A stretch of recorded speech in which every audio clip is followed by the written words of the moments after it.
BPF long live, BPF long live. Hakrama wale zindabad, Rabiram Narzary zindabad, Lokasa zindabad. UPL हान्जानि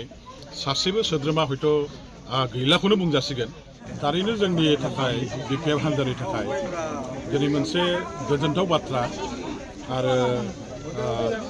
जोंनि BPF हान्जानि जोंहा बाहाय MCLA आरो जोंनि ब्लकनि प्रेसिडेन्ट सेक्रेटारि गासिबो जिहेतु जोङो दङ जों बयबो खलबारि गामिनि आइ आफा रायजो राजाफोरखौ धन्यबाद होगोन मानो होनोबा बे खलबारि गामियाव जोंहा जेखिनि राजबंशी सम्प्रदायनि रायजो राजा बिथांमोन दं बिथांमोनहा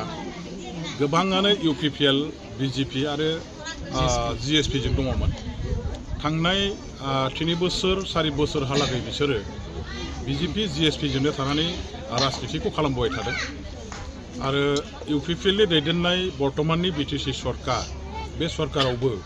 बिथांमोननि GSP आरो BJP हान्जाया जिहेतु एखेलगे गभर्नमेन्ट सालायबाय थादों किन्तु जे आसा जे मिजिंजों GSP BJP बिथांमोनहा खालामदोंमोन ओनसोलनि जौगाखांनायनि आइ आफा रायजो राजाफोरनि गांनाय उखैनायखौ सुफुंनायनि फारसेथिं गावबागाव न'खरनि फिसा फिसौफोरनि थांनानै थानायनि माखासे खाबुफोरखौ आसा खालामनानै जेखिनि मोनसे मिजिंजों बिथांमोनहा बेफोर हान्जाफ्राव थानानै राजनितिखौ खालामबोदोंमोन बे गासैबो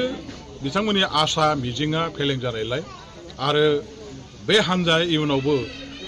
रायजो राजाफोरनि जेबो जिहेतु खामानि मावहैनाय नंला बेफोर गासैबो बिथिंखौ स्पष्ट भाबै बुजिजोबनो हानानै बिथांमोनहा दिनैहाय GSP आरो BJP हान्जाखौ नागारनानै दुलाराय बे गामिनि रायजो राजाफ्रानो खौसे थांखि लानानै UPPL हान्जाखौबो नागारनानै जोंनि BPF हान्जायाव दलै नोगोरै बिथांमोनहा जइन जाफैदों आरो बिथांमोननि खावलायनाय बादियैनो जों बेवहाय दिनै BPFनि नेताफ्रा नुजाफैनानै बिथांमोनखौ बरायफैदों दिनैनिफ्राय बिथांमोनहा BPF हान्जानि साफा मावथि सोद्रोमा हिसाबै खामानि मावसिगोन आरो बे जायगायाव GSP माने BJPनि बा UPPL हान्जानि सासेबो सोद्रोमा हयथ' गैलाखौनो बुंजासिगोन आरो बेबायदि खाथि खालायाव थानाय जायफोर गामिफोर दङ बेफ्राव एफा एनै जुदि बेफोर हान्जाफोरनि GSP BJP बा UPPL हान्जानि दङबा बिथांमोनहाबो जगाजगखौ खालामगासिनो दं थाबैनो BPF हान्जायाव बिथांमोनहा जइन जाफैगोन आरो बेनि गेजेरजों जोंनि बे दतमा ब्लक BPFनि सिङाव थानाय जोंहा सेरफांगुरि प्राइमारि BPF हिसाबै दिनै मोनसे जरदार मोनसे शक्तिशाली आरो BPF हान्जाखौ जोङो खालामफिननो हाबावबाय बेनिखायनो आङो बे खलबारि ओनसोलनि आइ आफा रायजो राजाफोरखौ धन्यबाद होगोन जे बिथांमोनहा गावसोरजों लोगोसे आरोबाव गुबुन जायगायावबो थानाय गुबुन हान्जानि मानसिफोरखौ जाहाथे BPF हान्जायाव लाबोनानै एखेलगे खामानि मावफैयो बेनि परिबेसखौ जाहाथे बिथांमोनहा बानायो आं बेखौ खावलायगोन